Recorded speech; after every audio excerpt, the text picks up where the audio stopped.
ला हौला वला कुव्वता इल्ला बिल्लाहिल अलील अज़ीम। औज़ु बिल्लाहि मिनश शैतानिर लईनिर रजीम। बिस्मिल्लाहिर रहमानिर रहीम। अल्हम्दुलिल्लाहिल्लज़ी असरत अन रुयतिही अब्सारुन नाज़िरीन व अजज़त अन नातिही अवहामुल वासिफ़ीन। सल्लि अला मुहम्मदिन व आलिहि ताहिरीन व लानतुल्लाहि अला आदाइहिम व क़त्लतिहिम अजमईन मिनल आन इला क़ियाम यौमिद्दीन।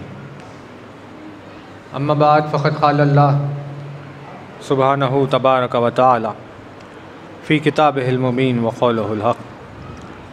बिस्मिल्लाहिर रहमानिर रहीम। अल्हम्दुलिल्लाहि रब्बिल आलमीन। सलवात पढ़ दीजिए बार।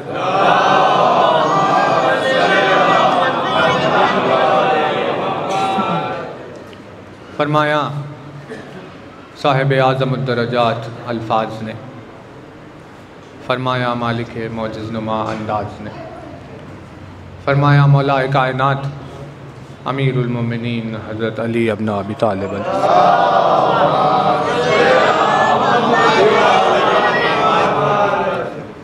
मौलाए कायनात के जिस मुबारक व मुक़द्दस फरमान से आपकी खिदमत में मजलिस का आगाज़ है, अपनी इस बेमिसल व बेनज़ीर हदीस में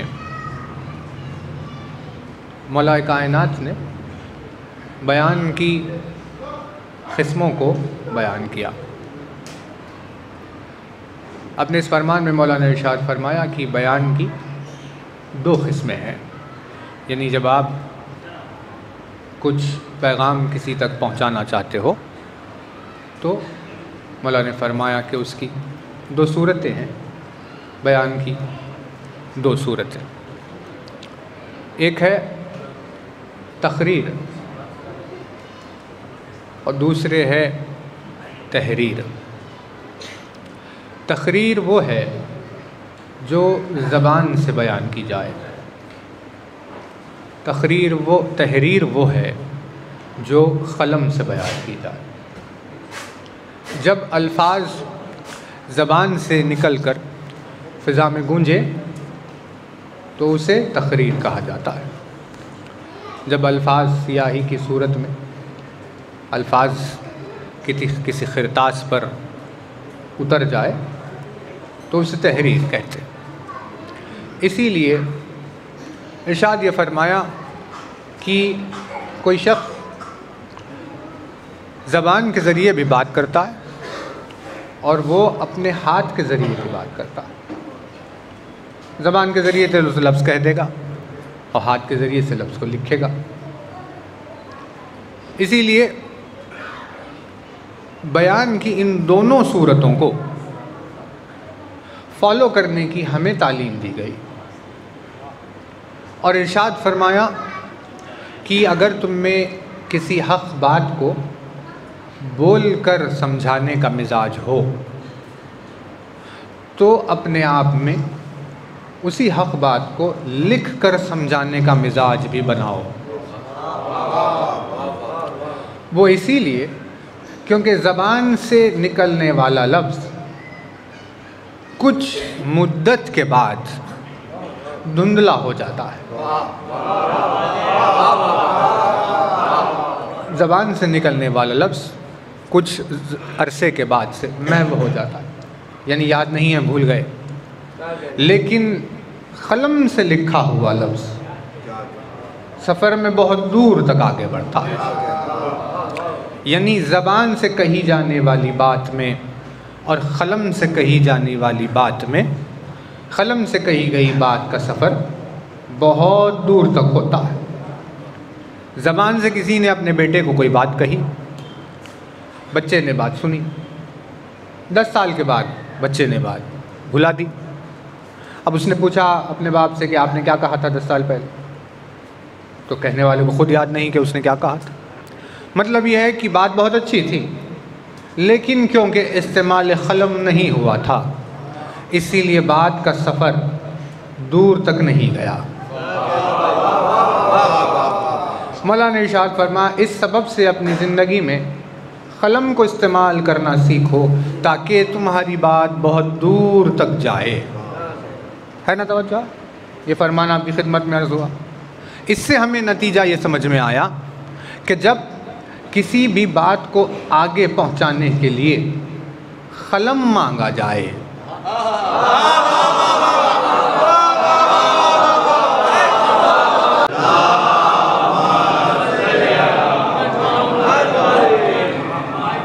एक और सलवात पढ़ दे बारगाह।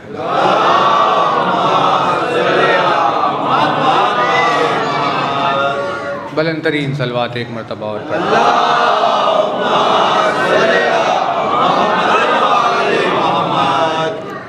एक और सलवात बारगाह इलाही।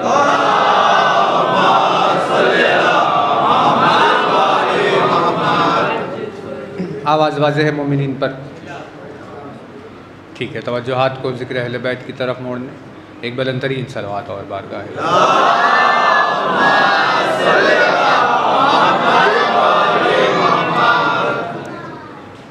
तो मौलाना ने इरशाद फरमाया कि ज़िंदगी में अपने इस्तेमाल क़लम को भी आम कर लो ताकि तुम्हारी कोई बात सफ़र बहुत दूर तक करे, क्योंकि ज़बान से कहे हुए अल्फाज महव हो जाते और क़लम से लिखे हुए लफ्ज़ दूर तक सफ़र करते हैं।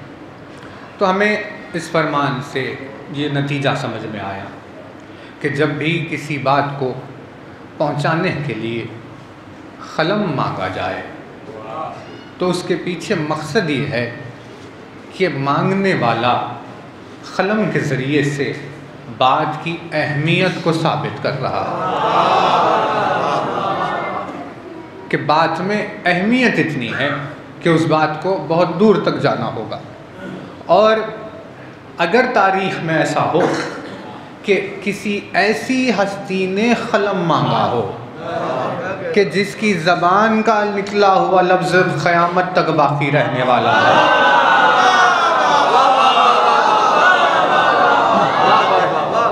तो फिर उस बात में कितना ज़्यादा वज़न होगा कि उस हस्ती ने कहा कि मुझे दवात और क़लम ला कर दो। रसूल अकरम ने दवात और क़लम के ज़रिए से ये बात भी रहती दुनिया तक मंज़र आम पर पेश कर दी कि जिन लोगों को क़लम से मोहब्बत है वो रसूल की इस ख्वाहिश के आड़े नहीं आएंगे।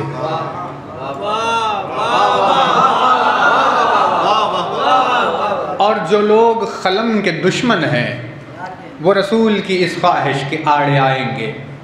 यानी हमें ये पता चला कि रसूल के क़लम के ज़रिए से उन्होंने निशानदेही ये कर दी कि कौन इल्म पसंद है और कौन इल्म दुश्मन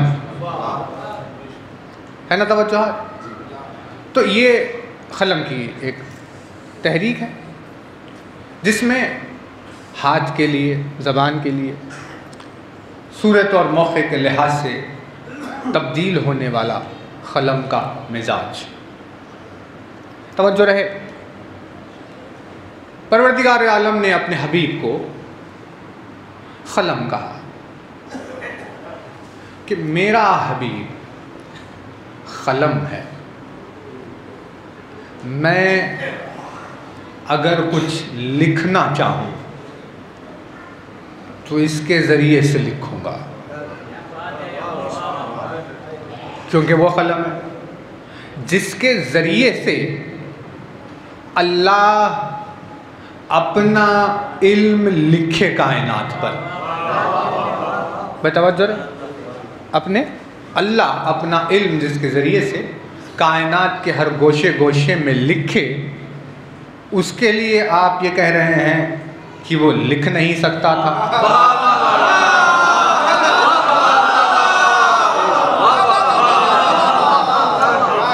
जिसके सीने पर क़लम का सूरा नाजिल हो रहा है वो क़लम का इस्तेमाल करना नहीं जानेगा। जो खुद अल्लाह का क़लम है वो हुरूफ और अल्फाज से आशना नहीं रहेगा। यानी आपने कुरान को कभी तदब्बुर से देखा ही नहीं कि आखिर वो क्या क्या बात कर। तवज्जो रहे। देखिए, जो कोशिश है आपकी खिदमत में, नतीजा तो आखिरी एक लफ्ज़ में ही आएगा, लेकिन ये सफ़र चल रहा है। तो परवरदिगार आलम ने वैसे ज़माने में कि जिस ज़माने में जाहिलियत हर तरफ फैली हुई थी, जुल्म और सितम और जोर का हर तरह से सिलसिला जारी था, बुलंदतरीन सलवात पढ़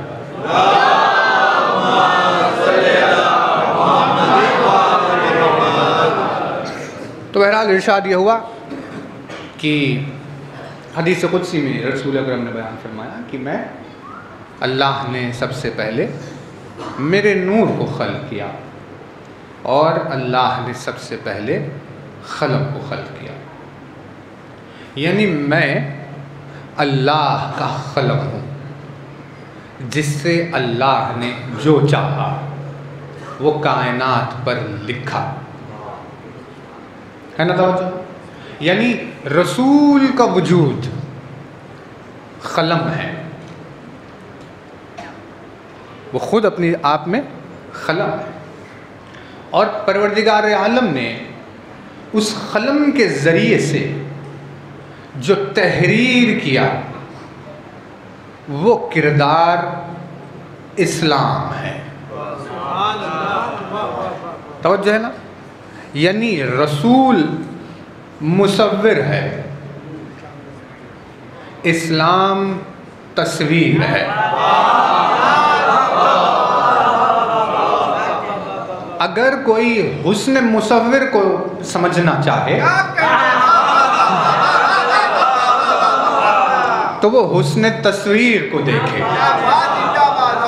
कि जब इस्लाम इतना ज़्यादा हसीन है, भाई जाहिर सी बात है कि इस्लाम से ज़्यादा हसीन तर्ज़ ज़िंदगी मौजूद ही नहीं है।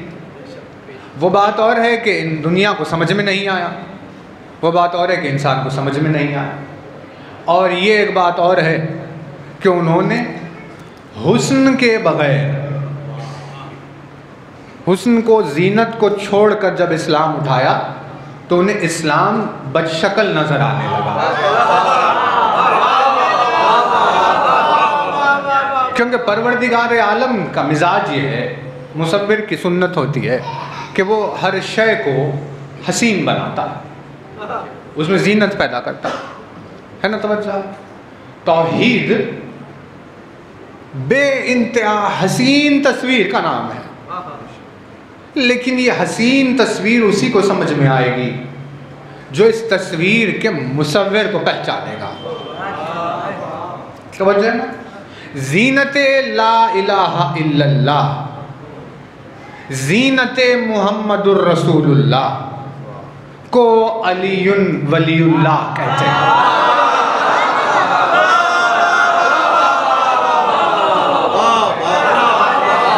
अली के नाम को हटाया जाए तो ला इलाहा में कोई हुस्न बाकी नहीं।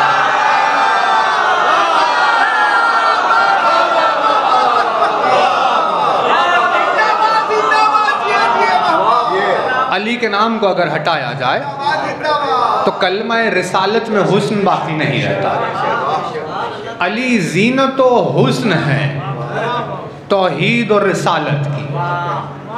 तौहीद और रिसालत का हुस्न वलायत है और वलायत का हुस्न इस्मत है। बात वाज़ेह हो रही है ना। यानी जो आपकी खिदमत में अभी ये बात और वाज़ेह होगी कि कैसे अली का नाम हुस्न तौहीद है, तो हमें समझ में आया क्या एक किरदार है जिसे इंसान के दिल पर रसूल ने उतारा, जिसका नाम इस्लाम है, और उसका कलम ज़ाते रसूल है, जिससे ये बात साफ हुई कि हाँ किसी का वजूद भी कलम हो। अब कलम में असरार छिपे हुए। तो देखिए दो, हालांकि ये बहुत तवील तरीन ख़त है, लेकिन आपकी खिदमत में इसके दो जुमले, आगाज़ के दो जुमले आपकी खिदमत में अर्ज़ करेंगे। ये इस ख़त का नाम रखा गया मिरअतुल आरिफीन। नाम है इस ख़त का मिरअतुल आरिफीन। आरिफ किसे कहते हैं? ऐन रेफे किसी चीज़ के पहचानने को कहते हैं। अरफा यानी पहचानना, तारीफ यानी पहचान करवाना, मारूफ यानी जाना पहचाना होना। और वैसे ही आरिफ पहचानने वाला, आरिफ उसे कहते हैं जो पहचानता है। आरिफीन उसकी जमा है, यानी पहचानने वाले। मिरअतुल आरिफीन का मतलब यह है कि जब आरिफ किसी बात पर फिक्र करता है तो जो पलट कर नतीजा उसके दिल में उतरता है उसे कहेंगे मिरअतुल आरिफीन। तवज्जो है ना? यानी मिरअत किसे कहते हैं? मिरअत कहते हैं रिफ्लेक्ट करने को, पलट कर वापस आने को, मिरअत। इसी को उन्होंने इंग्लिश में यूज़ किया, एक लफ्ज़ बनाया मिरर।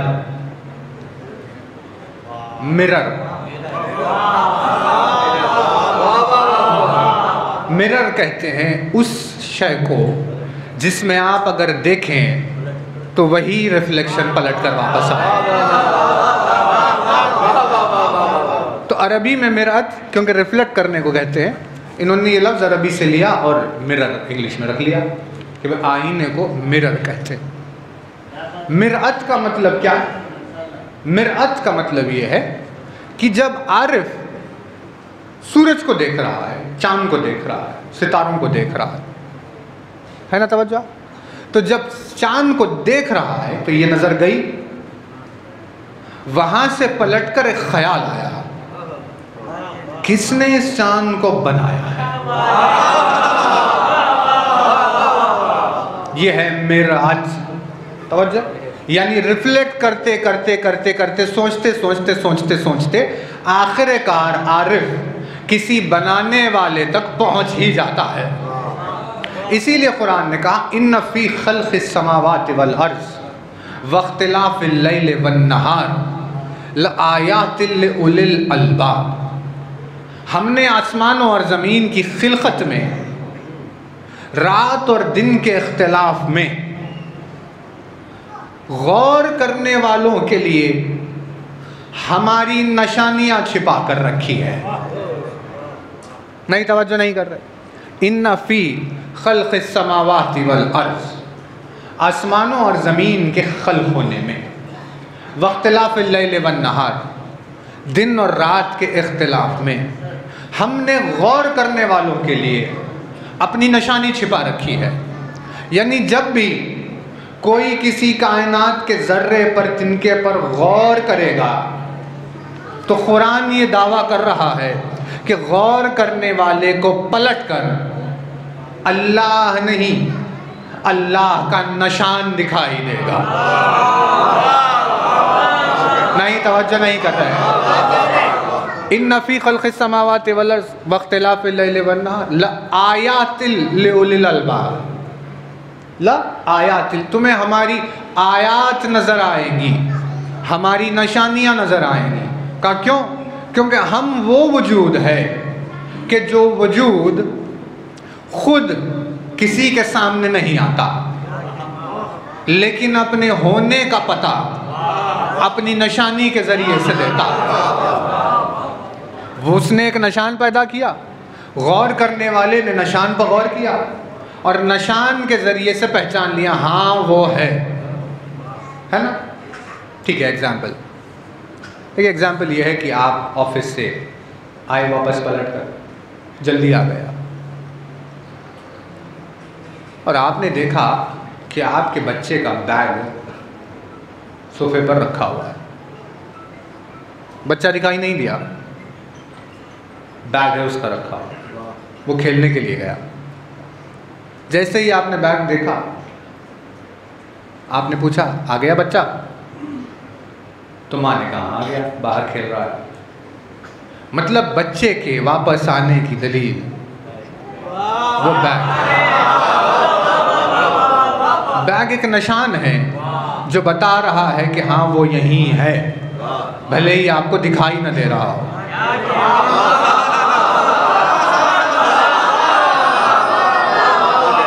वैसे ही जो वजूद आंखों के सामने नहीं आता, उसने कहा हमने आलमीन के हर गोशे में हमारी निशानी छोड़ दी है। गौर करने वालों को हमारी निशानियां नजर आती है जिनके जरिए से वो हमारे होने का पता लगा लेते हैं। अब जितना गौर करने वाले की अक्ल उतनी दलील उसकी निशानी। कम अक्ल लोगों ने देखा अच्छा दरख्त है, कोई दरख्त का बनाने वाला। अक्ल थोड़ी आगे गई, पहाड़ है, कोई पहाड़ का बनाने वाला। अक्ल और आगे गई, कहा भाई चांद है, कोई चांद का बनाने वाला। अक्ल आगे गई, सूरज है, उसका बनाने वाला। सितारे हैं, यानी अपनी अपनी अक्लों से अपनी अपनी निशानियां चुन ली लोगों ने कि भाई मैंने इससे पहचाना, मैंने इससे पहचाना, मैंने इससे पहचाना। अब बशरियत के जामे में इस रुए ज़मीन पर एक हस्ती जो अक्ल के सबसे अजीम दर्जे पर इस ज़मीन पर चल फिर रही थी, उस हस्ती का नाम है सलमान।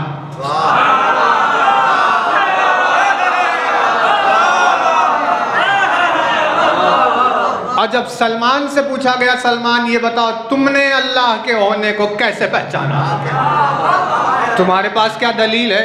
सलमान ने कहा मेरे पास उसके वजूद की दलील अली का सजदा करना।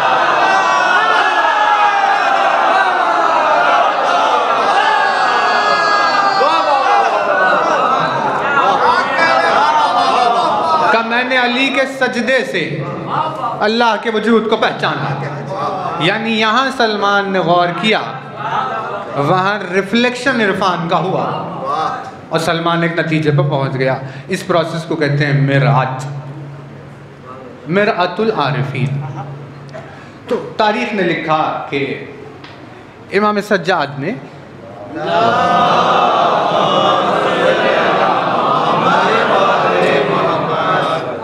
कलम उठाकर लिखकर सवाल पूछा।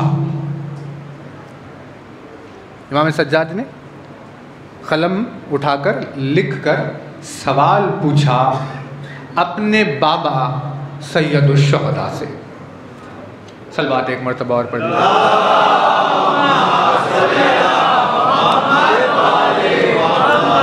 अब ये इमाम की हिकमत है कि बात हम तक लिखी हुई आ जाए, इसीलिए इमाम सज्जाद ने अपने बाबा से सवाल पूछा लिखकर, बाबा मुझे सूरह अल-हम्द की तफसीर बयान फरमाइए।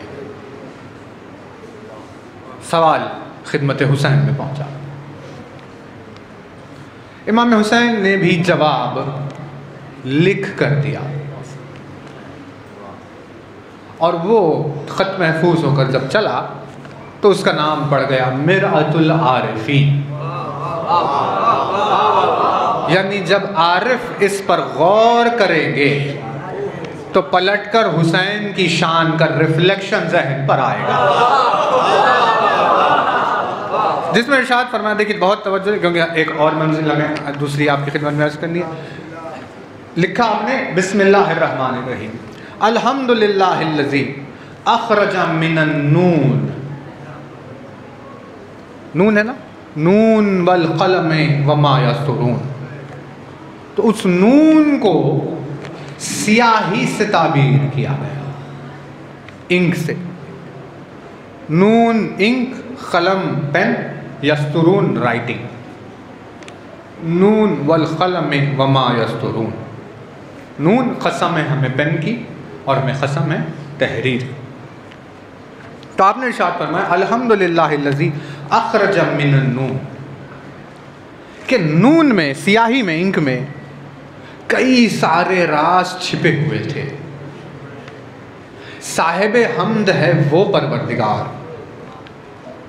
जिसने स्याही में छिपे हुए उन राजों को मा अदरजा फिल कलम, कलम के ज़रिए से ज़ाहिर किया। भाई इंक है, अब हो सकता है इंक में पोएम हो सकता है इंक में वाक़या हो सकता है उसी इंक में कोई चीज़ लिखी हुई हो, लेकिन इंक में हमें पढ़ना तो नहीं आएगा। कलम वो वसीला है जो इंक में छिपे हुए राजों को कागज़ के ऊपर फिशा करता है, ज़ाहिर होते हैं, जिसे देखकर फिर पढ़ा जा सकता है ना। तवज्जो।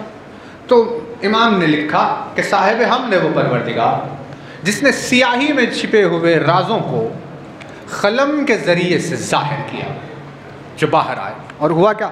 वह अब रज़ा इलल वजूद बिलजूद, उन्हें सूरत दे दी वजूद की, अपने जूद और करम के ज़रिए से उन्हें सूरत वजूद दे दी, कलम के ज़रिए से उन्हें ज़ाहिर किया। मा अकनज़ा फिल अदम, जो कहाँ थे? छिपे हुए थे। तवज्जो है ना, ये लफ्ज़ तवज्जो रहे आप। अकनज़ा यानी ये मज़मून से जुड़ा हुआ है, शहज़ादी कौनैन की सिफत है ये, है ना। आपने सुना होगा कि शहज़ादी कौनैन कौन है? अल्लाह की कनीज़।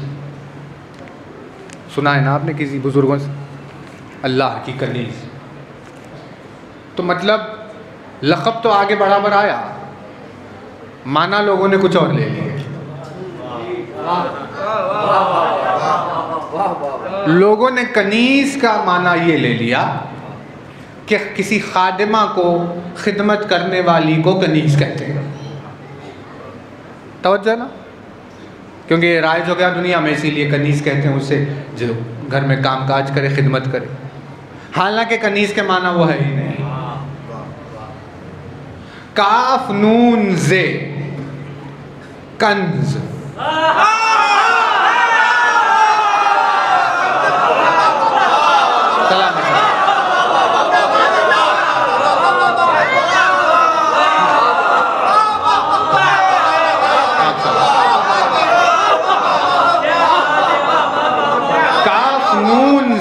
कहते हैं कंज, कंज कहते हैं खजाने को।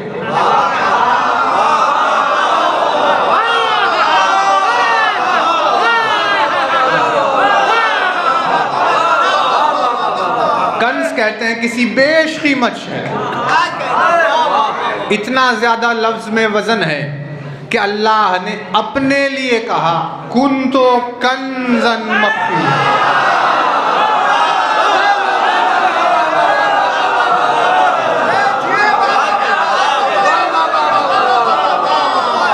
परवरदिगार आलम ने अपने लिए कहा कुन तो कंजन मखफिया, मैं हूँ कंज। उसने कहा मैं कंज हूँ, यानी ऐसी बेशकीमत, ऐसा बेशकीमत वजूद, ना उसके लिए वजूद कहा जा सकता है ना शय कहा जा सकता है, लेकिन बहरहाल अल्फाज है, ऐसा बेशकीमत वजूद कि जिसकी कोई कीमत नहीं, उसे कहते हैं कंज। तो कंज कहते हैं खजाने को, कनीज़ कहते हैं उस हस्ती को जिसके पास उस खजाने की चाबियां मौजूद हैं।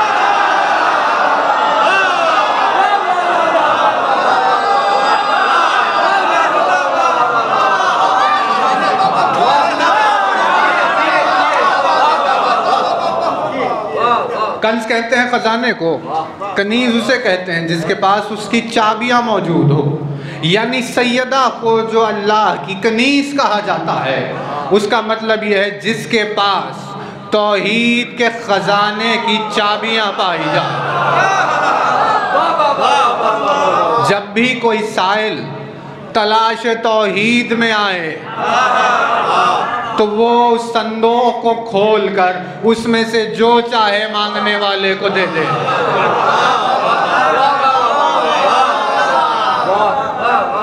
तो इस तरह वजूद सैयदा को एक कलम कहा गया, तो एक कलम कहा गया जिस कलम ने छिपी हुई तौहीद की स्याही को अपने ज़रिए से जब आश्कार किया तो लोगों के दिलों और जहनों में इरफान तौहीद पलने लगा। तवज्जो है ना भाई, बात वाज़ेह हो रही है। और देखिए व फतखा मा रतखा व अजहरा मा कता, यानी अब ये शायद आपकी खिदमत में हमने अर्ज़ किया था या फिर 3 दिसंबर को इस पर फिर से बात होगी, लेकिन कहते हैं ना रतख और फतख कहते हैं किसी चीज़ के छिपे हुए होने को, कंप्रेस्ड फॉर्म को कहते हैं रतख, उसके एक्सपेंशन को कहते हैं फतख। रतख फतख जब सिमट जाए उसे कहते हैं रतख, फैल जाए तो कहते हैं फतख। बीज को कहते हैं रतख, बीज है बीज, उसी में पत्ते हैं, उसी में डालियां हैं, उसी में फल है, उसी में जड़ें हैं, शाखें हैं, तना है, सब उसी में, फूल है, खुशबू है, लेकिन इतना सिमटा हुआ कि बीज हो गया, इसे कहते हैं रतख। जब उसे ज़मीन में बोया गया वो फैल कर शजर हो गया, इसे कहते हैं फतह। फैला हुआ अगर पूरा हो 6666 आयतों का कुरान, इसे कहते हैं फतह।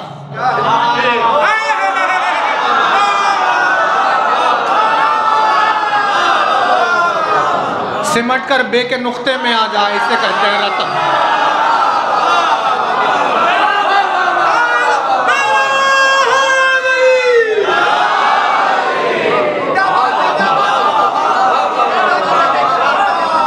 बे के नुक्ते में सिमट कर आ गया रतख। ये रतख है, ये फतह है।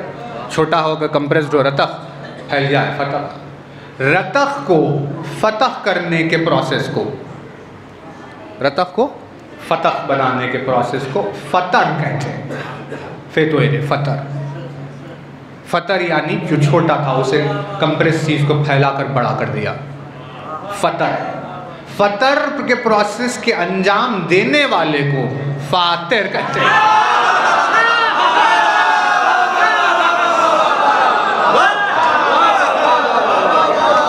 रतख कंप्रेस को कहते हैं, फतह फैलाव को कहते हैं।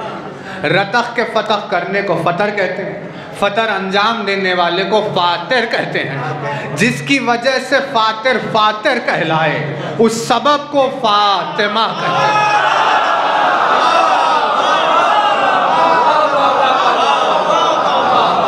यानी हमें ये बात समझ में आई कि वजूद शहजादी का वो सबब है जिस सबब के जरिए से सियाही फैल कर मजमून बन जाती है। भाई कलम है वजूद उनका। अब कायनात कौनैन में एक तस्वीर बहुत तवज्जो रहे। देखिए कल पूछा था ना, आपके पास सवाल उठा था वो कि भाई खुदावंद आलम कैसा वजूद है, यही बात हुई थी, कुछ ऐसी सवाल था। तो अब उसके हम कोशिश करेंगे, बहुत तवज्जो रहे। मौलाना ने क्या इरशाद फरमाया? इरशाद फरमाते हैं अल्हम्दुलिल्लाहिल्लज़ी, है ना तवज्जुहात? अल्हम्दुलिल्लाहिल्लज़ी काइनुन अन ला हदस। इरशाद फरमाया साहिब हम्द है वो परवरदिगार, साहिब हम्द है वो परवरदिगार जो है हुए बगैर।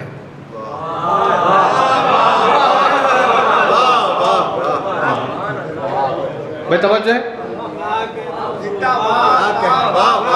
साहिब हम्द है वो परवरदिगार जो है हुए बगैर, क्योंकि जितने भी हैं वो सब होकर हुए हैं।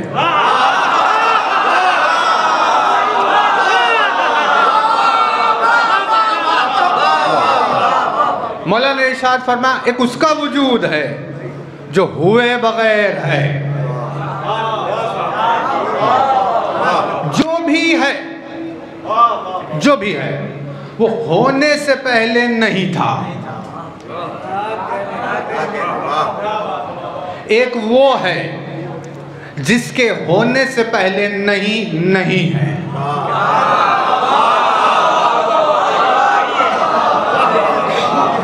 भाई आज हम हैं, लेकिन हम 30 साल पहले नहीं थे। अब फिर 30 साल के बाद न जाने न रहे। बहुत तवज्जो है नहीं है, क्या है, तवज्जो है बहुत ज़्यादा। मतलब जो भी है वो कभी नहीं था, अब है, फिर अब है, फिर कभी नहीं होगा। तो मौलाना ने फरमाया भाई कायनात पर अगर तुम गौर करोगे, यानी इस मिरर के ज़रिए से गौर करोगे, तो देखो, यानी तुमने देखा कि उसने मखलूक के नहीं होने से उनके हो जाने पर और उनके होने से उनके नहीं होने पर अपने हमेशा से होने की अक्ल से गवाही लेता है।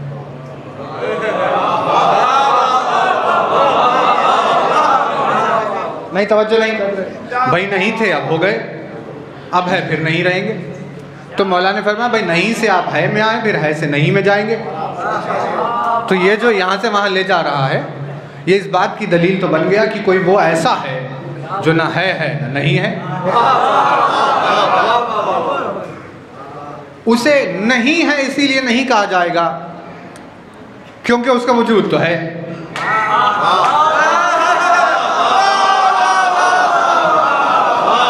तवज्जो रहे, उसे नहीं है इसीलिए नहीं कहा जाएगा क्योंकि उसका वजूद है, लेकिन उसे है इसीलिए नहीं कहा जाएगा क्योंकि वो है की तरह नहीं है।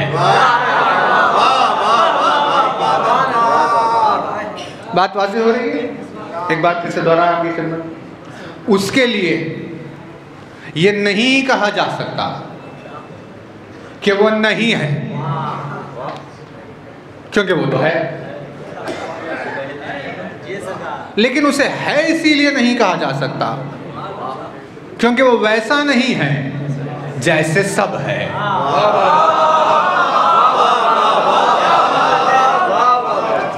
वो है लेकिन हैयों की तरह नहीं है। तवज्जो,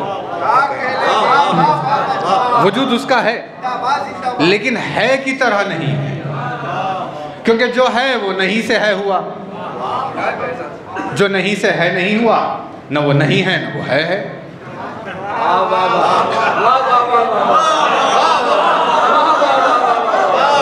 आप सलाम। यानी आप देखिए लफ्ज कैसे इस्तेमाल किया मौलाना।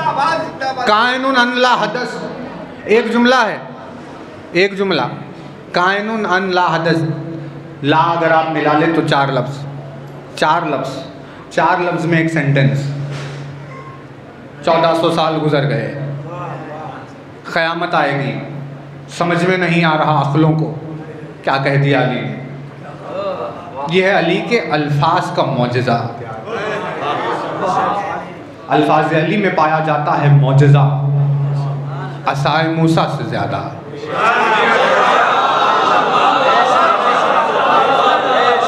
उसके अल्फाज में मौजज़ा है दस्ते मसीह से ज़्यादा। समझ है ना? कायनुन अल्लाह हदस, इरशाद फरमाते हैं वो है हुए बगैर। तो बहुत तवज्जो रहे, हम जिस मंजिल की तरफ मौजू आना चाहता है उसके लिए बहुत तवज्जो दरकार है। तो जब कोई चीज़ होती है, जब कोई चीज़ होती है तो उस होने वाली चीज़ को कहते हैं कौन। काफ वाव नून रूट है, इससे लफ्ज़ बना कौन, इससे लफ्ज़ बना कुन, इससे लफ्ज़ बना इम्कान, इससे लफ्ज़ बना मकान। ये सब इसी से चले। क्या तारीफ़ क्या है इसकी? तवज्जो रहे, किसी भी कांस्टेंट माहौल में होने वाली तब्दीली को कहते हैं कौन। क्लियर है? कांस्टेंट माहौल जो होता है, कांस्टेंट माहौल एक ही सूरत, अगर उसमें चेंज पैदा हो तो उस चेंज को कहते हैं कौन। एग्जाम्पल, आप आराम से बैठे हुए हैं घर में, आराम कुर्सी पर आराम करते हुए आराम से बैठे हुए हैं आप, कि भाई कोई डिस्टर्ब ना करे हम। 15 मिनट हो गए, आधा घंटा हो गया, 1 घंटा हुआ, आप आराम से, माहौल कॉन्स्टेंट हो गया, 1 घंटे से वैसे ही चल रहा है, कोई डिस्टर्बेंस नहीं, आप इत्मीनान से आराम कर रहे हैं। इस इत्मीनान के माहौल में एक डिस्टर्बेंस पैदा हुआ, दरवाजे पर खटके की आवाज़ आई, दस्तक हुई। आपने दरवाजे की तरफ देखा और आपने पूछा कौन?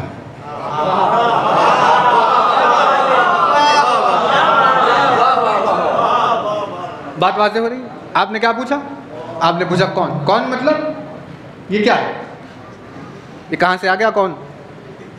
जब कोई चीज़ चेंज होती है, कांस्टेंट माहौल में जब चेंज पैदा हो तो उसे कहते हैं कौन। और जब इस चेंज का हुक्म दिया जाए तो उसे कहते हैं कुन।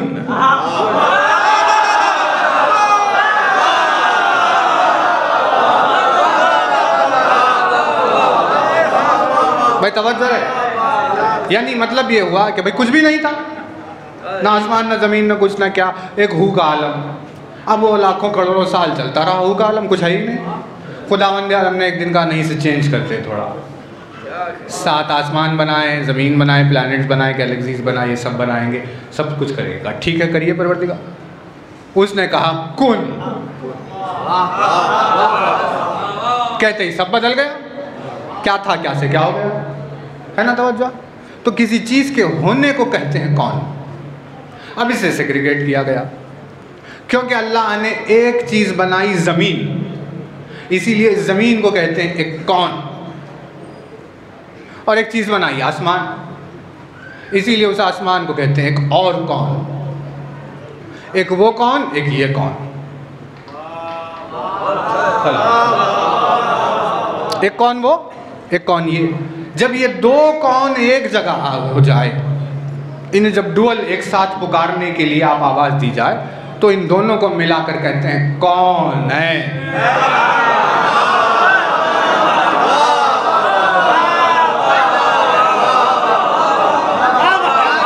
तवज्जो रहे, ये सब यानी अब क्या कहें, अब दुनिया को बताइए, दुनिया में कोई है जिससे बात की जा सकती? भाई कोई है ही नहीं, इसीलिए बात नहीं करते हो। कोई अगर होता तो ज़रूर बात करते। अब किससे कहें बताएं? इल्म में दिलचस्पी रही किसको? इल्म से जुड़े हुए तो बस चंद वो सीने हैं जो बाब मदीनतुल इल्म के नाम से दलील देते रहते हैं, हमें इल्म पसंद है। लेकिन यहूद और नसारा इन चीज़ों पर गौर कर रहे हैं। साइंस चले गई वहाँ, आप यहीं रह गए। यानी अजीब है, ये नाम है इस्लाम का नाम तो बदनाम कर दिया आपने।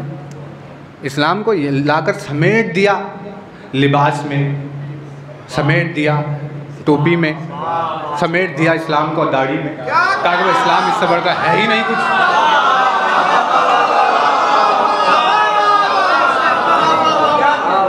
कुरान पर एक नज़र डालिए, कौन से मौजू पर उसने बात नहीं की।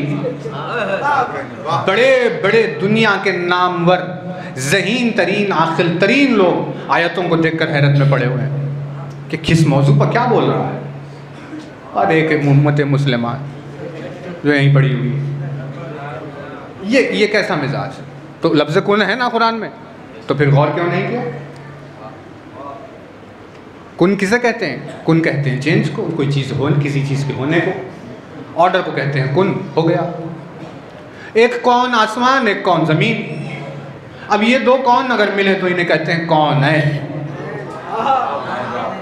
क्योंकि एक कान ये, एक कान ये, दोनों कानों को मिलाएंगे तो उज़ुन है। एक होठ ये, एक होठ ये, दोनों होठों को मिलाएंगे शफ़तैन। एक आँख ये, एक आँख ये, दोनों को मिलाएंगे ऐन ऐन। एक क़िबला ये, एक क़िबला ये, दोनों को मिलाएंगे क़िबलतैन।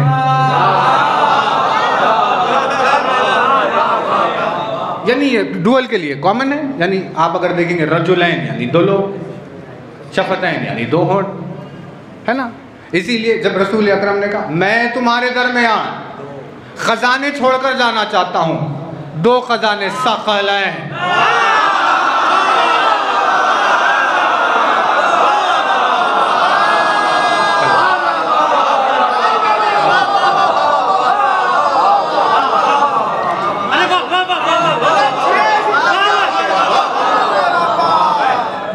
छोड़कर जाना चाहता हूँ, 2 गिरा खतर चीज़ें छोड़कर सकलैन छोड़ना चाहता हूँ, एक सामने थे एक नाते है, ये मेरा इरादा है।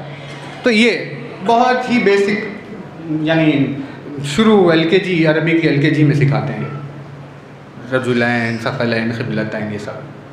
कौनैन कहते हैं 2 कौनों को, एक आसमान का कौन, एक ज़मीन का कौन। तवज्जो। अब ये है कौन, ये बन गए कौनैन। अब कौनैन को आप ढूंढते हुए चले तो एक वजूद सामने आया, जिस वजूद के अलखाब में, बेशुमार अलखाब में कुछ अलखाब ऐसे थे कि भाई उसकी हस्ती है फातह बदरियों व हुनैन, अल्लज़ी मुसल्ली फिल क़िबलतैन, अबिल हसन वल हुसैन, मौलाना व मौलल कौनैन। बहुत तवज्जो रहे, अली कौनैन का मौला है, कौनैन का मौला है। मौला मतलब, मौला यानी जो आगे हो, जो पहले हो, है ना। औला प्रेफरेंस को कहते हैं ना, भाई आगे कौन है। अलस्तु औला बिकुम बिअनफुसिकुम, तुम्हारी नफ्स पर मैं औला हूँ या नहीं। तुम्हें भूख लगेगी, तुम खाना खाना चाहोगे, मैं कहूँ भूखे रहो, तुम्हें भूखे रहना है। रसूल है ना मौला, क्योंकि हम अपने नफ्स पर अपने से ज़्यादा उनका मकाम है। तो मौला कौन हुआ, बहुत तवज्जो है, मौला वो है जो पहले हो। अली है मौलाए कौनैन,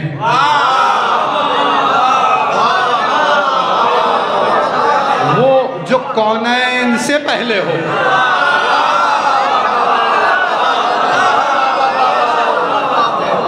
यानी जो कौनैन से पहले है, लाजमी बात है वो कुन से पहले होगा।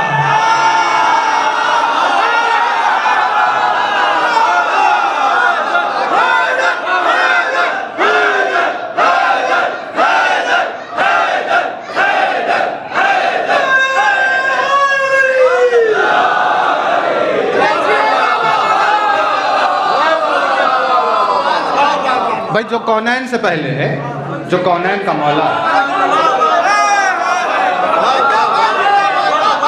वो कुन से पहले है। अब जो कुन से पहले है उसके ऊपर कुन के लॉस नहीं चलते।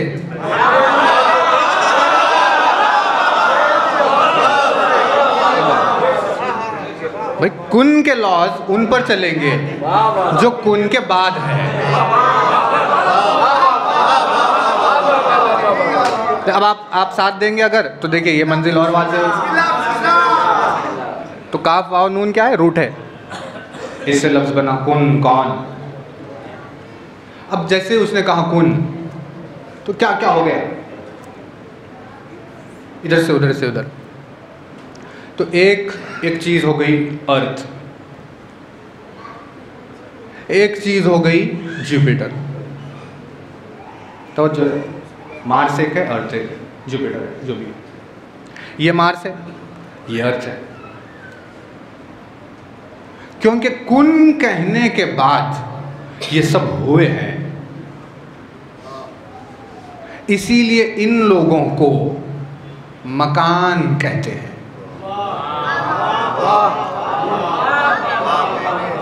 मकान किसे कहते हैं, घर को, घर को नहीं कहते मकान। मकान कहते हैं स्पेस को, किसी भी जगह को। ये जगह है, ये मकान है, वो जगह है, वो एक मकान है, वो एक मकान, वो एक मकान, सब अपने अपने मकान। जो भी कुन कहने के बाद हुआ है वो सब मकान है। तवज्जो है ना, क्योंकि कुन कहने के बाद जो भी आया उसी को मकान कहते हैं। इसीलिए अर्थ मकान है, मार्स मकान है, जुपिटर मकान है, बॉम्बे मकान है, मुंबई मकान है, हैदराबाद मकान है। आप जहाँ जाइए मकान ही मकान है ना। घर को नहीं कहते मकान, मकान कहते हैं किसी मकाम को, जगह को, जो हुई है, उसकी मर्ज़ी से हुई, ये मकान है। ये अर्थ है, ये एक मकान, ये एक मकान, तो ये एक मकान, ये एक मकान। इस मकान से इस मकान तक जाने के लिए हमें जिस चीज की जरूरत है उसे कहते हैं ज़मान।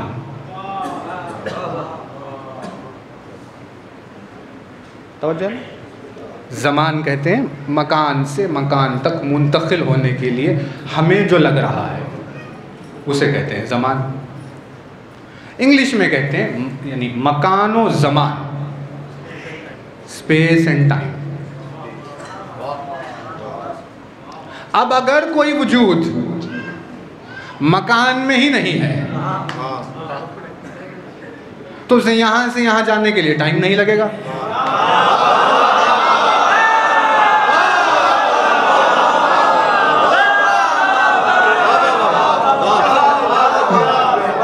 कोई वजूद अगर मकान में आया ही नहीं है तो यहां से वहां जाने के लिए उसे टाइम नहीं लगेगा। इसीलिए जो भी लामकान होता है उसका लाजमान होना जरूरी होता है।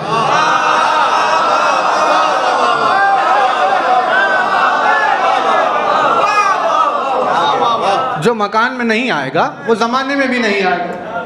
भाई ज़माना क्या है, टाइम क्या है? ट्रैवलिंग के लिए है ना, बस निकलेंगे हम अगर कल तो आप पूछेंगे भाई कब तक पहुंच रहे हैं, ये क्या है? टाइम है ना, ये बीच में आ गया। और क्या है टाइम? आपको यहाँ से वहाँ जाने के लिए जो चीज़ की ज़रूरत है वो टाइम है। मकान में ही नहीं है कोई, वजूद ही लामकान है। अर्थ पे भी है, मार्स पे भी है, मार्स पे भी है, जुपिटर पे भी है, सोलर सिस्टम में, गैलेक्सी में, आसमान पे, ज़मीन में, नीचे समंदरों में है, रेगिस्तानों में, कहाँ कहाँ है, हर जगह है। कहा कि मैं सब जगह हूँ, तो जब सब जगह है तो उसे कहीं जाने की ज़रूरत ही नहीं, क्योंकि उसने मकान बनाया है। इसीलिए खुद मकान में नहीं आएगा। जब खुद मकान में नहीं आएगा तो ज़मान में नहीं आएगा। तो हमें ये पता चला जो मकान से औला होता है वो मकान में नहीं आता, जो मकान में नहीं आता वो ज़मान में नहीं आता। मौलाए कौनैन वो है जो कौनैन से पहले है। कौनैन से पहले यानी कुन से पहले है, कुन से पहले यानी मकान से पहले है। जब मकान से पहले है तो वो 40 जगह दिखे या 400 जगह,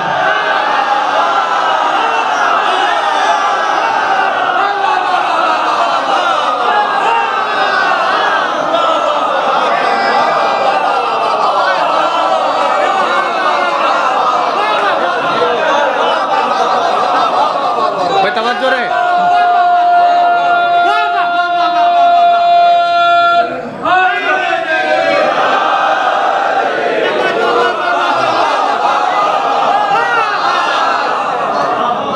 अब जो मकान से पहले है वो आपको 40 मकामात पर दिखे या 400 मकामात, मतलब नहीं है वो मकान में आता ही नहीं। वो तो आया है मकान में बशरियत का लिबादा ओढ़कर हमारी हिदायत के लिए। हकीकत में मकानों से उसका ताल्लुक़ नहीं है। जो मकान में नहीं आता वो ज़मान में भी नहीं आता।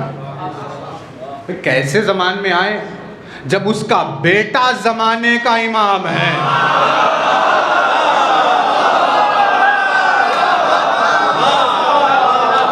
खुद वो ज़माने का पाबंद क्या रहेगा?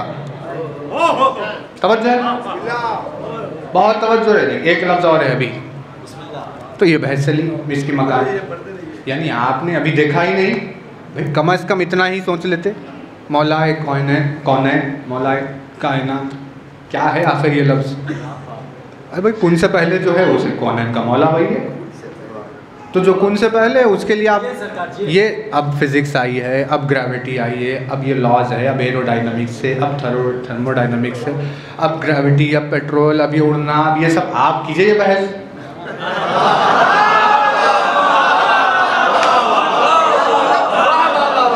उसको इन सब से क्या लेना देना है जो इन सब से पहले से है? उसके ऊपर कोई रूल आयद नहीं होगा। ये सारे रूल्स उनके लिए हैं जो बाद में आए हैं, जो कौनैन की मखलूक है, जो मौलाए कौनैन है उसका इनसे वास्ता नहीं। अब वो हो गया कौनैन से पहले। तो देखिए लफ्ज़ क्या है, इम्कान, सुना है ना आपने? इस दुनिया को कहते हैं आलम इम्कान। आलम इम्कान मतलब जिसे कुन कहकर अल्लाह ने पैदा किया। कुन नहीं कहता पैदा ना होता, कुन कहा तो पैदा हुआ, इसीलिए इसे कहते हैं इम्कान। इम्कान मतलब पॉसिबिलिटी। भाई तवज्जो रहे, इम्कान का मतलब है पॉसिबिलिटी, चाहे तो हो जाए, चाहे तो ना हो, पॉसिबिलिटी है। बहुत तवज्जो रहे, है ना? ये आपने सुना होगा, इल्म कलाम की बहस होती है कहीं कहीं, उसमें वजूद के अक़साम बयान किए जाते हैं ना, वाजिबुल वजूद, मुमतनाइल वजूद, इम्तनाए वजूद वगैरह कहते हैं, और मुमकिनुल वजूद, है ना? तो लफ्ज़ क्या बन गया? मुमकिन। मुमकिन यानी पॉसिबल है, हो सकता है, नहीं भी हो सकता है, ये मुमकिन है। मुमकिन कुन के बाद जो भी है, अब अल्लाह ने चाहा कि भाई 7 बनाए, 7 आसमान बना दिए, वो चाहता तो 10 बना देता, इसमें कोई तय नहीं है ना बात, भाई उसकी मर्जी, जो चाहे वो करे।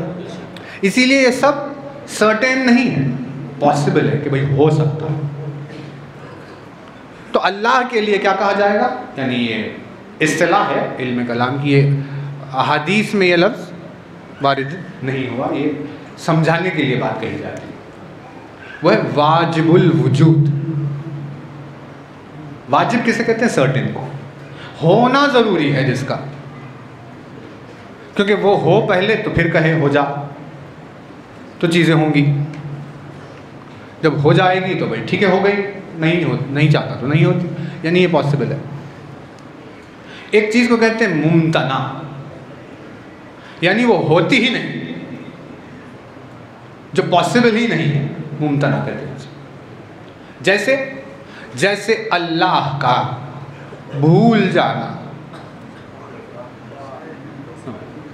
पॉसिबल ही नहीं है, इसीलिए उसे कहते हैं इम्तिना, यानी ये नहीं हो सकता। बहुत तवज्जो रहे, एक है वो जो नहीं हो सकता, एक है वो जो हो सकता है, और एक है वो जिसका होना ज़रूरी है। नहीं, तवज्जो नहीं कर रहे आप। जिसका होना ज़रूरी है उसे कहते हैं वाजिब, करना ही करना है। इसीलिए नमाज वाजिब, रोज़ा वाजिब, हज वाजिब, ज़कात पढ़ना ही पढ़ना है, नहीं पढ़ोगे तो सज़ा मिलेगी, इससे फरार नहीं है, इसीलिए कहते हैं वाजिब। तवज्जो रहे, है ना? तवज्जो, बात वाजिब हो गई यहाँ पर। तो अब कौनैन में कुन कहने के बाद जो भी हुआ वो सब कुछ मुमकिन है, हालांकि है ही है सब कुछ, लेकिन कौन सी कैटेगरी में आएगा? मुमकिन की कैटेगरी में आएगा, कि भाई है उसकी मर्जी से, नहीं भी हो जाएंगे, ये सब कुछ मुमकिन है। जो इस कुन से पहले से हो वो मुमकिन नहीं होगा, वो वाजिब होगा।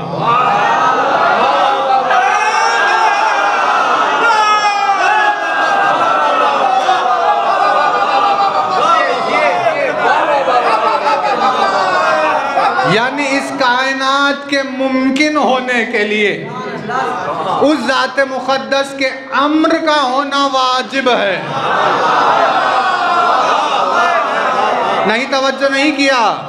इसीलिए अली की हस्ती, अली का वजूद कोई ऑप्शन नहीं है,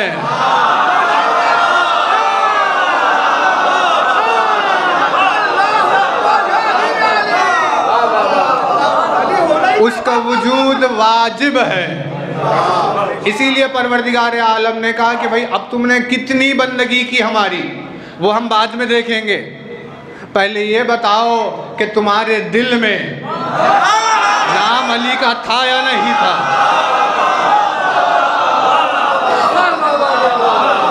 भाई तवज्जो रे, बाकी कौन रहेगा? यह है ना कायनात, फना होने वाली है। कुल्लु मन अलैहा फान, सब फना। भाई क्यों फना होंगे? तूने बनाया है परवरदिगार इतना अच्छा, रहने दे। नहीं, फना होना है। का क्यों? क्योंकि ये सब मुमकिन है, इसीलिए हमेशा नहीं रहेंगे। मुमकिन में पाया ही नहीं जाता हमेशा होना। हमेशा होने के लिए जरूरी है वाजिब होना। इसीलिए वो तमाम लोग जिनके आमाल में अली शामिल नहीं है, वो आमाल बाकी ही नहीं रहेंगे।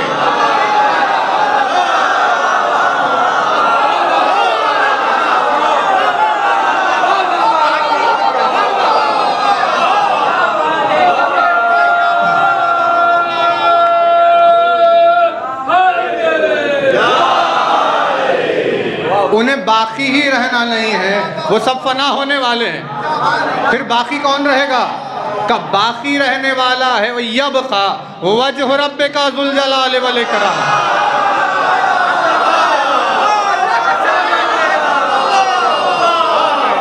बहुत तवज्जो रे, आपके रब का चेहरा बाकी रहने वाला है, वजहुल्लाह बाकी है, सब फना होने वाले हैं। तो लोगों ने ये समझ लिया कि ये अली की ज़ात के ताल्लुक़ से आयत आई है। लोगों ने ऐसे तसव्वुर कर लिया कि भाई सब खत्म हो जाएगा लेकिन अली रह जाएगा। उन्हें इतना समझ में नहीं आएगा, कोई भी शय जिसे बाकी रखना हो तो उसमें आपको अली के साथ जुड़ना होगा।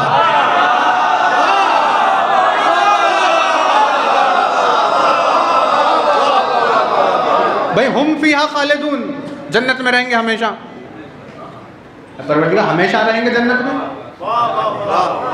हमेशा जन्नत में खालिदून, हमेशा। परवरदिगार 50 बरस की जिंदगी थी, 15 साल तो बालिग होने में निकल गए। अभी तो वाजिब भी नहीं थी इबादत, 15 साल तो यूं ही चले गए। फिर और 5 साल लगे रियलाइज़ करने में कि अच्छा नमाज वाजिब हो गई है।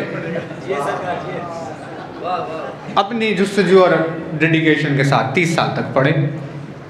फिर 30 साल के बाद जब घरदार की परेशानियों में इसमें उसमें क्या क्या चीज़ों में आए, आहिस्ता आहिस्ता फेड होने लगा। 50 साल के होने के बाद तो कुछ समझ में ही नहीं आ रहा था।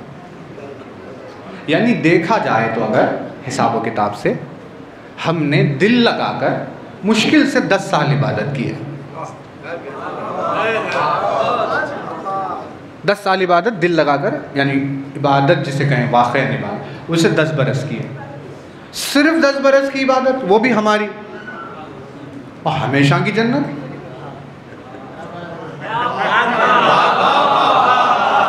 ये फेर कहाँ हुआ भाई? हमारी पूरी ज़िंदगी की इबादत के बदले में अगर 1 महीना भी जन्नत में मिल जाए तो भी बहुत है, लेकिन 10 साल की इबादत में हमेशा की जन्नत। आखिर ये हमेशा की जन्नत कैसे मिल रही है? क्योंकि जब इनके अमल में अली का नाम रहेगा तो अमल हमेशा बाकी रहने वाला है।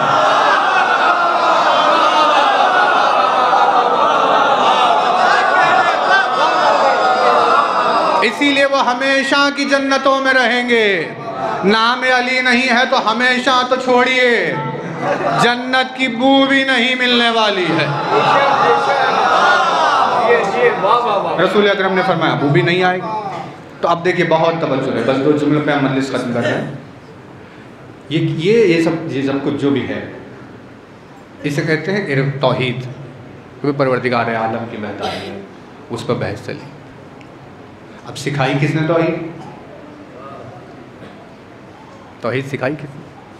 हमने जहाँ से बात शुरू की, अल्हम्दुलिल्लाहिल्लज़ी काइनुन ला हदस, ये मौला का जुमला है।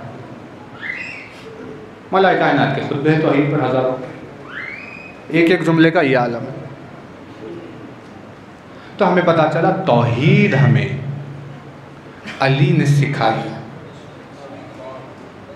है ना। तवज्जो, बहुत तवज्जो रहे। इंसानियत के सामने वजूद अली कलम की सूरत में आया। अली का वजूद कलम है, कलम। इंसान का जहन खिरतास है, कागज। उस पर जो तस्वीर अली ने बनाई वो तस्वीर है तौहीद।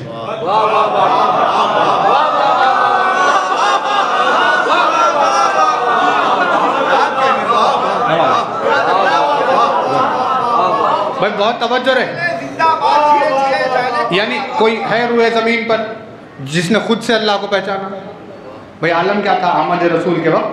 पत्थरों की पूजा हो रही थी, यही था ना, बुत परस्ती चल रही थी। किसे पता था उसके बारे में? नहीं पता था ना। जब रसूल ने ज़बान खोली तो पता चला अच्छा वो है। अब सवाल उठा वो कैसा है? तो उस कलम ने सूरत बनानी शुरू की, ऐसा है, ऐसा है कहकर एक सूरत बनाई, उसकी सूरत के तसव्वुर के बगैर।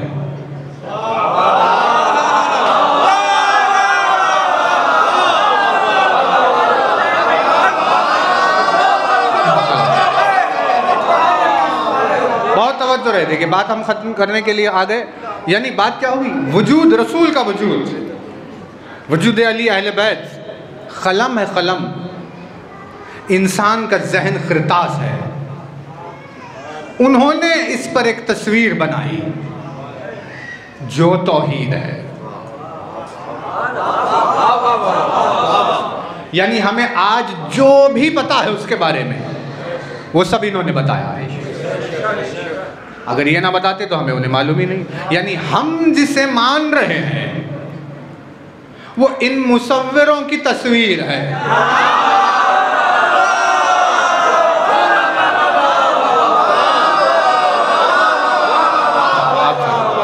हम जिसे बेसूरत मान रहे हैं वो इन मुसव्विरों की तस्वीर है।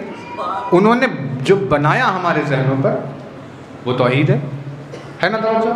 लेकिन शान देखिए, शान देखिए, अजीम शान वजूद को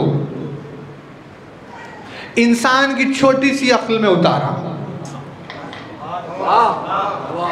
ऐसे कि उसकी अजमत में कोई कमी नहीं हुई।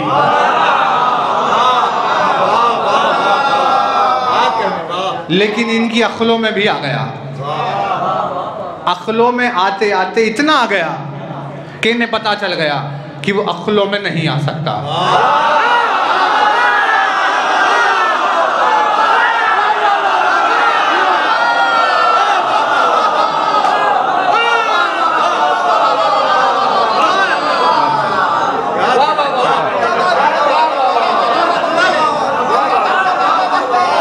यानी क्या कमाल कर दिया या अली तूने, उतार भी दिया कूजे में समंदर को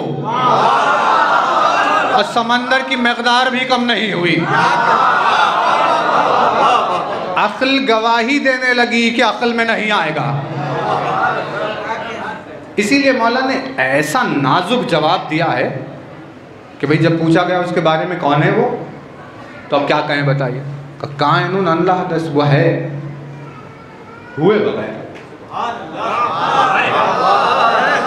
क्योंकि अगर अली है कह दे तो वो सुनने वाला समझेगा कि भाई जैसे सब हैं वैसे ही वो है।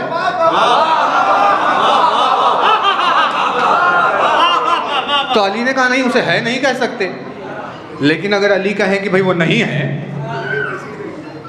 तो फिर वो सुनने वाला समझेगा कि वो है ही नहीं। तो मतलब उसे यूं है करना था कि है होते हुए होना नहीं था। है ना जवाब में कमाल? तो मौला ने बीच में रखा है और नहीं के, है नहीं। अब सामने वाले को यानी इतनी नज़ाकत से तौहीद पहुंचाई कि उसके जहन में शान तौहीद में कोई कमी ना हो, क्योंकि उसको है कहना उसकी शान की कमी है।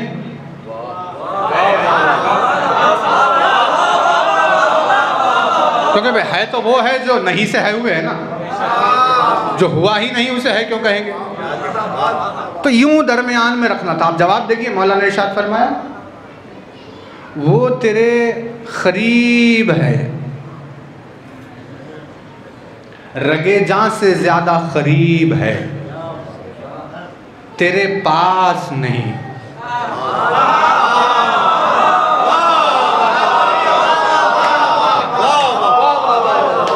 करीब है मगर पास नहीं। फरमाया दूर है मगर जुदा नहीं।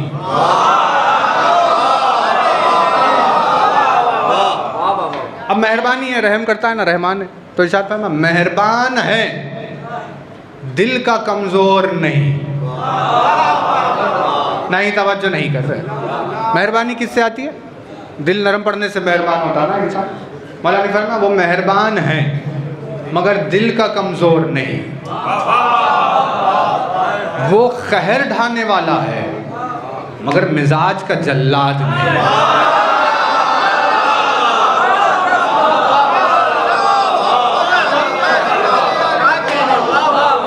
इरशाद फरमाते हैं वो पहला है मगर शुरू नहीं।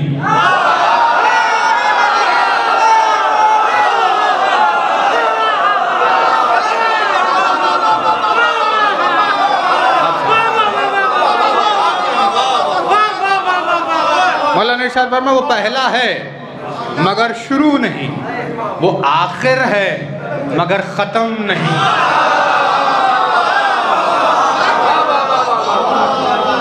यूं जवाब दे रहे थे है नहीं, है नहीं, तो आखिर सुनने वालों के दिल को तसल्ली भी तो हो कि याली कहीं ऐसा होता है कि कोई हो भी और नहीं भी, होते हुए आखिर कोई कैसे ना हो।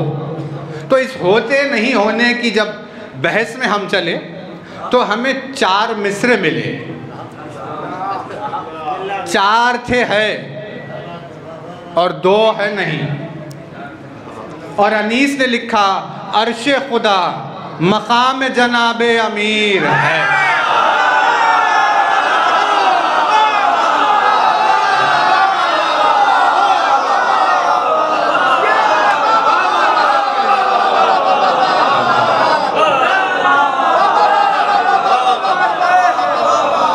अर्शे खुदा मकाम जनाबे अमीर है। मस्तूर लो नाम जनाबे अमीर है। कुर्सी भी तहते बाम जनाबे अमीर है। आयात हक कलाम जनाबे अमीर है। ऐसा किसी को खल्क में रुतबा मिला नहीं, सारी खुदा की शान है लेकिन खुदा नहीं।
वाज़ेह हुई कि कोई है और नहीं के बीच में कैसे होता है। तो मौलाना इरशाद फरमाया, अब ये क्या है? ये है उसकी तौहीद। हमारे जहनों में खिरतास जहन इंसानी, कलम ज़बान अली, तस्वीर तौहीद, है ना? बस देखिए लास्ट स्टेटमेंट रह गया है, उस पर हम मजलिस खत्म करेंगे। बात यहाँ तक वाज़ेह हो रही है कि उसने अपनी ज़बान से तस्वीर बनाई ज़हन इंसान पर, वो तौहीद है। कलम में तौहीद है वजूद अली। लेकिन जब आप कोई बात कहते हैं तो उस बात के कई स्टेजेस होते हैं कहने वाली बात के। एग्जाम्पल,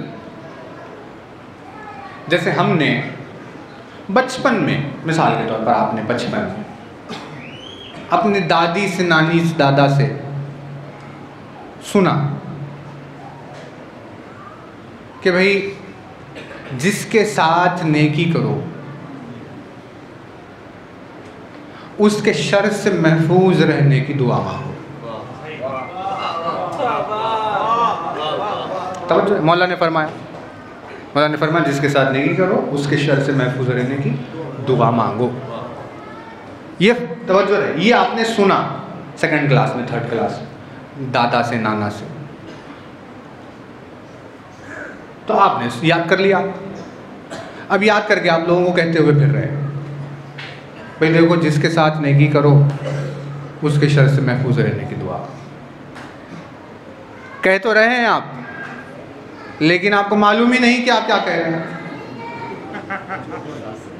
यह है स्टेज 1। फिर कई बरस आपने गुजारे, 25 साल, 30 साल, नाना दादा इस दुनिया से गुजर गए। 30 साल के बाद यूँ हुआ कि आपने घर बनाया, फलां किया, कोई चीज़ की, कोई परदेश से बाहर से आया परेशान हाल, कहा भाई रहने की कोई जगह दीजिए, 15 दिन की ज़रूरत है, हमें वहाँ शिफ्ट होना है। आपने कहा इनकी मदद करते हैं, अपना घर दे दिया। बाद में पता चला 15 दिन हो गए, 2 महीने हो गए, 3 महीने हो गए, 15 महीने हो गए, वो जा ही नहीं रहे। तो अब आप मुसीबत में पड़ गए। तवज्जो है, देखिए मजलिस खत्म है। अब आप मुसीबत में पड़ गए। तो अब जब ये मुसीबत सर पे आई तब दादा याद आए, नाना याद आए, और आपने अब जब किसी से कहा, अपने बच्चों से, अब आपने अपने बच्चों से कहा, देखो मैं तुम्हें बहुत ज़रूरी बात बोल रहा हूँ, गौर से सुनो। अब वो बच्चा खेल में लगा हुआ, उसे क्या पता आप क्या कहने वाले। आपने गौर से उसे अपनी तरफ मुतवज्जे करा कर कहा, जब किसी के साथ नेकी करो तो उसके शर से महफूज रहने की दुआ करो। तो जो छोटे रहने आप लोगों से कह रहे थे, अब जो आप लोगों से कह रहे हैं, इसमें फ़र्क ये है कि पहले आपने जो कहा वो सिर्फ कहना था, अब जो आपने कहा अब तजुर्बे को महसूस करके कह रहे हैं। नहीं तवज्जो रहे, अब तजुर्बे को महसूस करके कह रहे हैं, यानी कहने वाले के अंदाज से समझ में आ जाता है कि वो उस मंजिल से गुजर के कह रहा है या बगैर गुजरे हुए कह रहा है।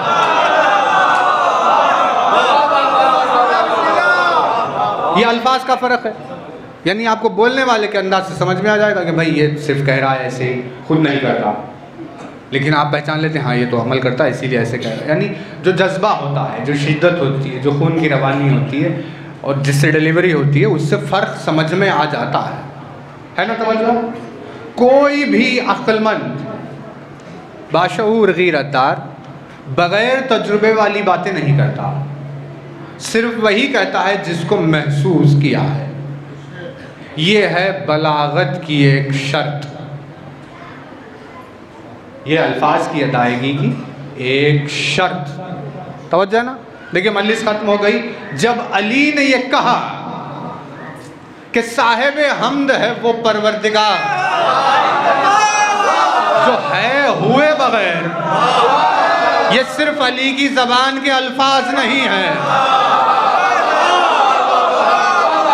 अली के तमाम खुतबे तौहीद के तजुर्बे से गुजर कर बयान हो रहे हैं।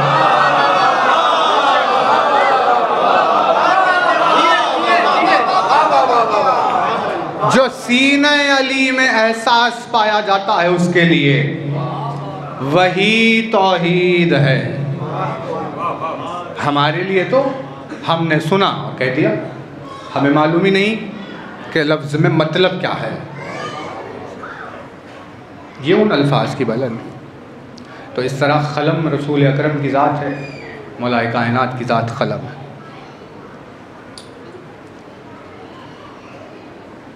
और कल क्योंकि जश्न होगा इंशाअल्लाह,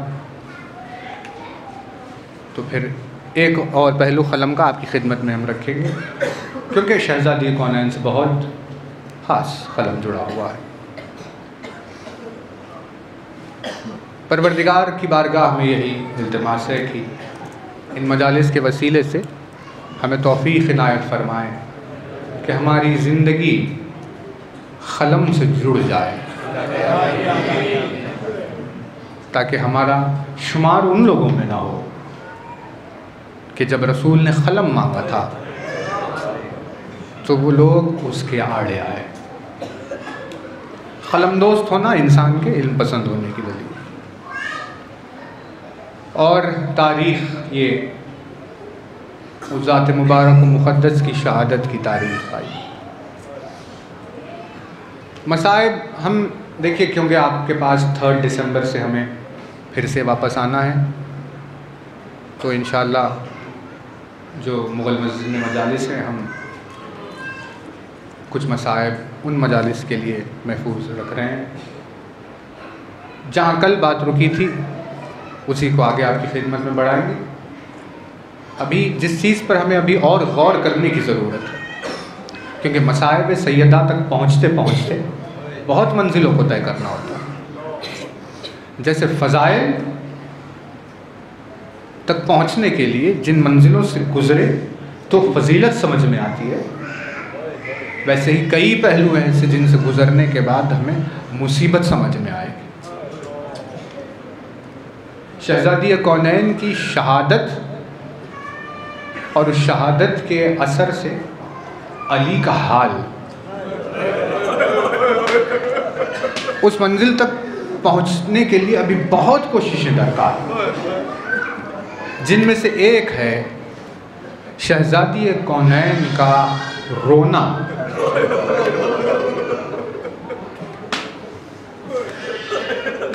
यानी रिवायत में देखकर लोग ऐसे ही गुजर जाते हैं, लेकिन अगर उस पर ठहर कर थोड़ा सा गौर करें कि आखिर क्या ऐसी बात हुई थी कि 24 घंटे फातिमा के रोने की आवाज़ आती थी।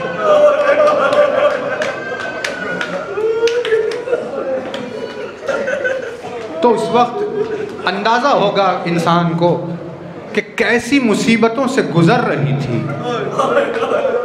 कि बार बार बाबा को याद करके कहा, बाबा वो मसाइब मैंने उठाए हैं।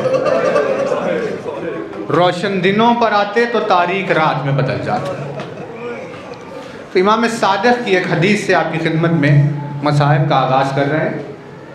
हमारे पास हवाला मौजूद है फ़ोन में, अगर किसी को देखना हो तो हम बताएंगे कि एक साइल ने आकर इमाम से पूछा, मौला ये बताइए कि आपकी जद्दा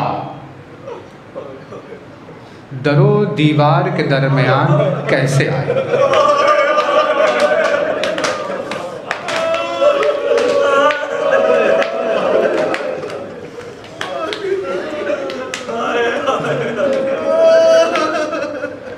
तो लोग इसके तसव्वुरात पेश करते हैं, कुछ शबीहें बनाते हैं।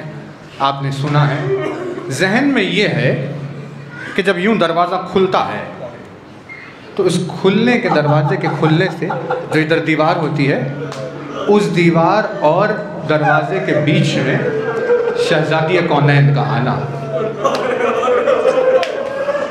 ये तसव्वुर किया जाता है। हालांकि ऐसा नहीं है, वो दरो दीवार के बीच में आना ऐसा नहीं हुआ। हम भी दुआ करेंगे परवरदिगार, अगर आप जुस्तजू हुई, मुक़द्दर हुई, शहर हैदराबाद अगर आपका आना हो तो वहाँ एक अज़ाख़ाना है अलावा यतीमा के नाम से। उस अज़ाख़ाने को शहज़ादी कौनैन के घर की शबीह में बनाया गया है। तो आप अगर उसकी ज़ियारत को आएंगे तो आपको पता चलेगा कि वो दरो दीवार कैसे थे। 1400 बरस पहले दस्तूर अरब में दरवाजे के सामने सहन में यहाँ दीवार बनाई जाती थी।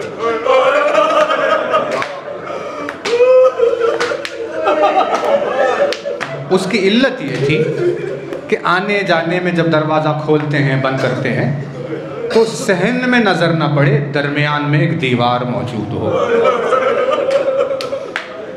तो जब दरवाजे पर आग जल रही थी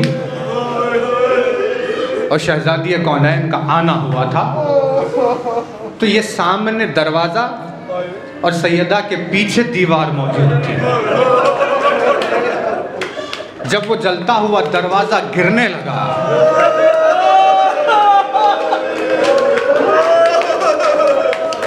अपने हाथों पर फातिमा ने उसे संभालने की कोशिश की। जब तक दीवार ना आई उतने कदम पीछे हटी, लेकिन जब दीवार आ गई तो अब सामने से दरवाजा गिर रहा था। उसने पूछा, मौला ये बताइए आपकी जद्दा दरो दीवार के दरमियान कैसे आई? इमाम जब बैठे हुए थे उठकर खड़े हो गए, कलेजे को थाम कर आंख से आंसू बहाने लगे और उससे कहा, ये तूने क्या सवाल कर लिया? बड़े कर्ब के साथ इमाम ने जवाब दिया, मेरी जद्दा दरो दीवार के दरमियान वैसे आई जैसे कोई दाना चक्की के बीच में आ जाता।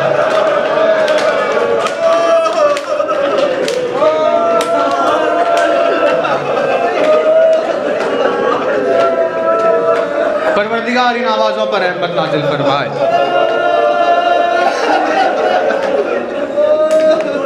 आने वाले मजालिस में हम ये मसाइब आगे बढ़ाएंगे, लेकिन इस वाक़े के बाद हुआ क्या? शहज़ादी कौनैन की फसलियाँ टूट गई, कमर खमीदा हो गई, हाथ में असा आ गया और फसलियों के टूटने की वजह से सांस लेते हुए सैयदा को तकलीफ हो रही थी। अभी ऐसे कई दिन गुजारने हैं दुनिया में, दर्द का क्या आलम है। रिवायतों ने लिखा कि उसके बाद लोगों ने, जब शहज़ादी कौनैन की जब तस्बीह पढ़ा करती थी, जब हसन हुसैन की निगाह पड़ती थी, मौलाए कायनात की निगाह पड़ती, तो देखा कि उस वाक़े के बाद तस्बीह पढ़ते वक्त भी पहलू से हाथ नहीं हटता।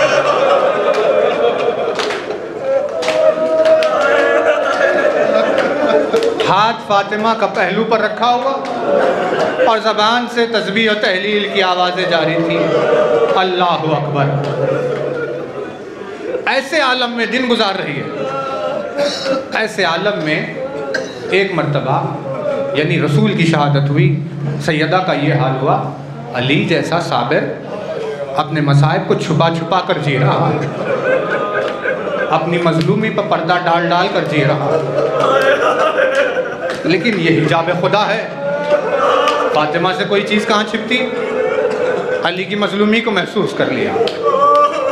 रिवायत ने लिखा, घर में दीवार से टेका लिए हुए शहजादी बैठी हुई थी, रसूल को याद करके रो रही थी कि इतने में रसूल अकरम की एक हदीस जहन में आई, जिसमें आपने इरशाद फरमाया कि अल्लाह के नज़दीक बहुत मोहतरम है वो ज़ौजा जो अपने शौहर का मुस्कुराते हुए इस्तक़बाल करे।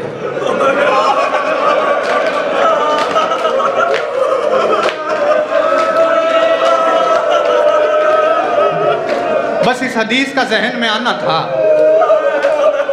फातिमा ने नियत की, अब जैसे ही अली घर में दाखिल होंगे मैं मुस्कुराते हुए इस्तक़बाल करूँगी। नियत तो आपने कर ली, लेकिन कितना मुश्किल था फातिमा के लिए मुस्कुराना। दीवार पर सहारा लिए हुए गिरिये में मसरूफ थी कि इतने में अली की आमद को महसूस किया। यहाँ अली दरवाजे के करीब पहुँचे, न जाने कैसे शहजादी ने अपने आप को उठाया, टूटी हुई फसलियों पर हाथ रखा, दरवाजे की तरफ मुतवज्जे हुई। अली ने दरवाजे को खोला, एक मर्तबा अपने तमाम दर्दों के ऊपर पर्दा डालकर चेहरे पर मुस्कुराहट लेकर आकर कहा, अस्सलाम अलैका या अमीर अल मोमिनीन।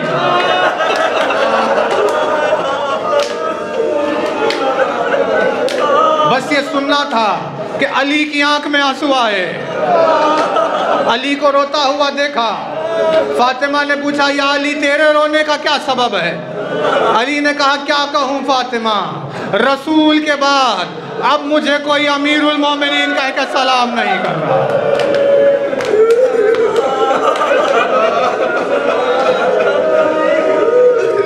हाय, ये सुनने के बाद इतना ज्यादा गिरिये में इजाफा हो गया कि अब लोगों का ये हाल है, तुझे सलाम नहीं कर रहे, तू सलाम करता है वो जवाब नहीं दे रहे। ज़ईफ हो गई, इस गम में ज़ईफी तारी हो गई।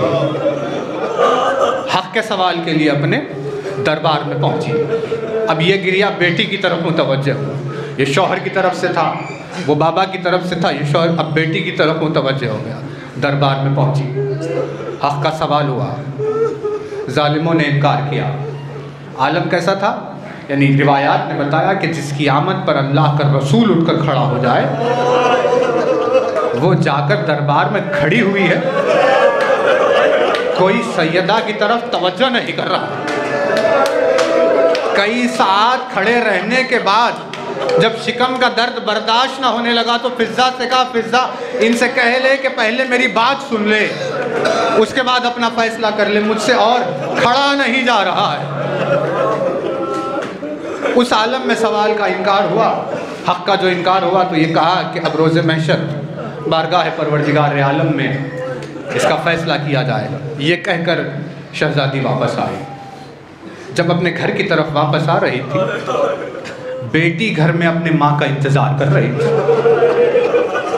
उन दिनों ज़ैनब का वही सिनो साल था तो करबला के मैदान में सकीना का सिनो साल।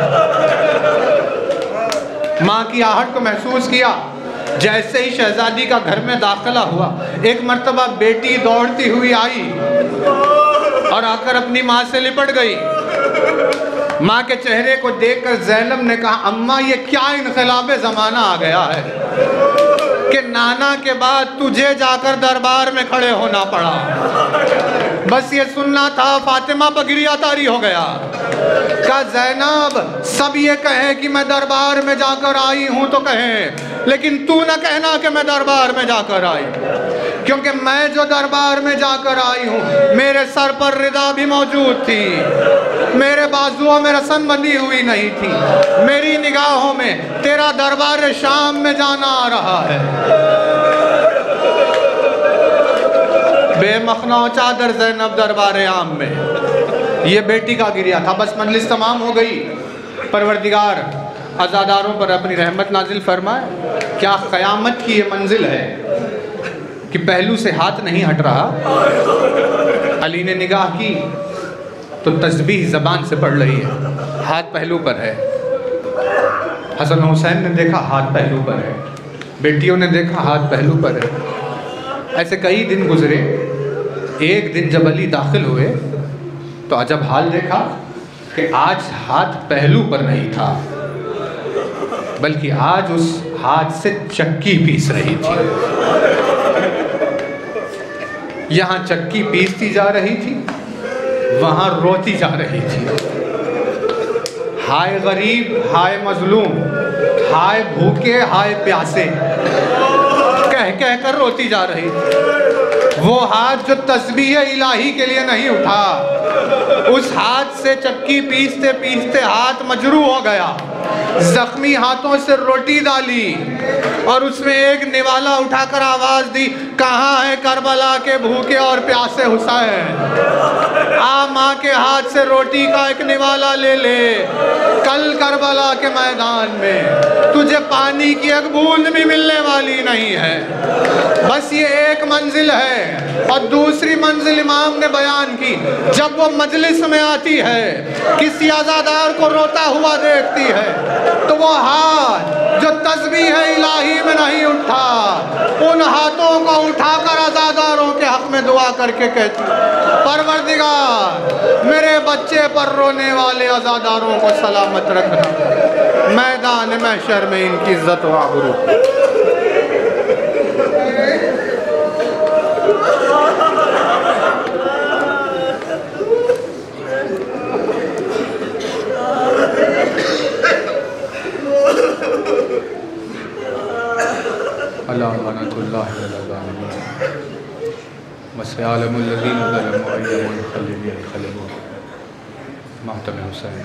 अस्सलामु अलैकुम अइम्मतल हुदा